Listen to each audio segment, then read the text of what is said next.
Hey everyone, back again, another video here. This one here is specifically geared towards the Mini 125 Jeeps through Ice Bear, Massimo, you name it. And their steering. There's tons of videos complaining about steering. This particular vehicle is defects, talking about the brake lines. You've got your Banjo T here, and you know, one line seems to be shorter than the other type deal, but that's besides the point. I want you to look at the wheels. This one kind of turned. This is max turn, but the other one is turned farther. Well, why is that? This is called an Ackerman. It is used in specific vehicles, F1 race cars, NASCAR race cars. It all has to do with the amount of force pushed to a specific wheel in a specific instance. Now, if we take a look at, let's see, this diagram here. These are your things. You got Ackerman, parallel, and then reverse. Reverse is just negative Ackerman. Ackerman is positive Ackerman, and this is a standard alignment on like a car. Regular car needs to have both tires going the same way at the same time. Race cars and off-road vehicles have to have it slightly different because of the load that is pushed to a specific wheel. In an F1 car, you're making a 3-4G turn, so all the weight is going to a specific wheel, so you have to have enough turn on that, because if you put too much turn, you're going to flip the car. It'll break the axle, it'll break all your tie rods, it'll bend tie rods. So you want more turn on one wheel and less on the other, so that you can continue that line, but that other wheel is just kind of holding you in place. Now, you go to the F1 cars, and I mean, there's diagrams out the nose. But look here. You've got major turn here, nothing over here. All the force is on this one here because that's the way it's turning. You're trying to keep in line, but this one over here is making the turn. This one over here is keeping the down force. It's keeping you in a specific area, because if this one comes up too high during a turn, because on the turn you're going to have that inside wheel is going to slightly lift because there's not enough pressure on this. If you keep the wheel straighter than this wheel, then that wheel is going to stay lower to the ground and keep that ground force so that you're not sliding. You go to stuff like this. Low load, high load, cornering force. This is what I'm talking about. All your cornering force is explained. So you want more turn on that outside. That's how we're working this. That's how these were designed. Because these Jeeps, because they're so small, because the size of them and how high you sit up on it, more force is exerted to that wheel to make the turn. But because they're smaller and higher center of gravity, it has to be reversed. So you're switching your idea around. When you have a low center of gravity, all the force is going down, under. When you have high center of gravity, all the force is going up and over. So you want more turn on the inside track than the outside. All you're doing is flipping it around. So we have high center of gravity, low center of gravity, standard vehicle.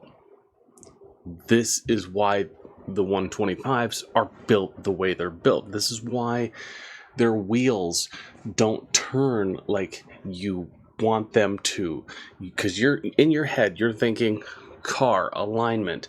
I drive a car. This is how the alignment is supposed to go. They're supposed to turn at the same, same way. They're supposed to be identical.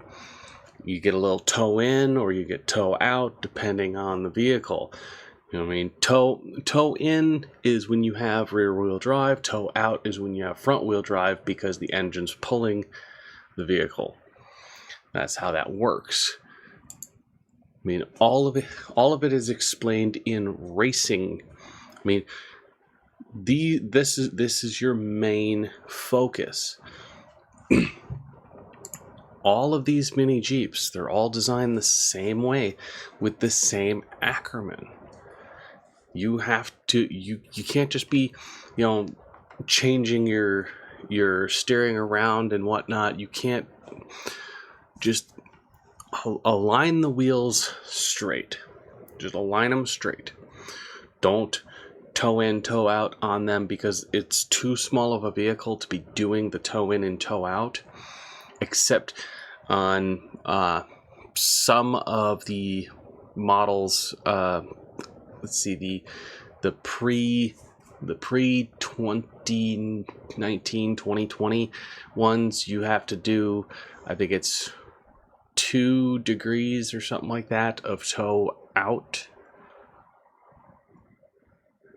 No, toe in. 2 degrees toe in. And the rest, just kind of leave it factory as best as possible. You can do a little bit of toe in or toe out if you want. Yeah, my brain's going to pot. But all these vehicles, they're not designed like an actual car.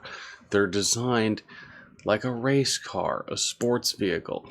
I mean, they're diagrams like crazy on Ackerman steering. This is what we're working with. You can't just go, oh well, I'm gonna design it like my car. I'm gonna do the steering like my car. It's not that way. You have to do it the way that it's designed. It's not designed to work the same as a car. It's like, I mean, I watch plenty of these videos to know what's going on, and it's like, yeah, see, all the way through, all the way through, all the way through, all the way through, all the way through. Yeah, there's so many people that are modifying the steering angles of these, and then they wonder why it breaks or why there's damage. They're trying to, they're like, oh, well, when I turn, this turns this and it stops, and I have to, get under there and adjust the tie rods. And then when I do that, and then I turn the other way, it's really messed up, and then the wheels are screwy. And it's like, no. Align your steering wheel straight. Align your wheels straight. And leave it. Don't change anything. Don't change your angles. Don't do any of that. They're designed the way they're designed because that's how they work. The Ackerman steering is what is key. I mean, you just set them up just parallel, when straight.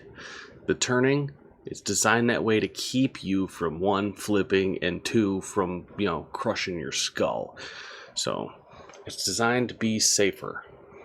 Changing the angles could actually endanger you and could endanger your kids if you're letting them drive it. So again, leave your wheels alone, please. Thank you.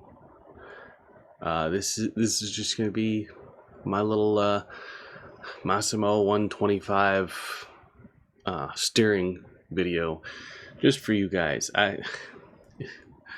Again, You know, leave the wheels alone, people. Stop messing with things. I mean, mod it out, put lights on it, put horn on it, put, you know, whatever you want. Do the underglows, do whatever you want. I mean, mod it with a bigger battery, a lithium battery, put a small winch on it. Do what you want to do, but leave the steering alone, because you're just going to cause yourself to get into an accident.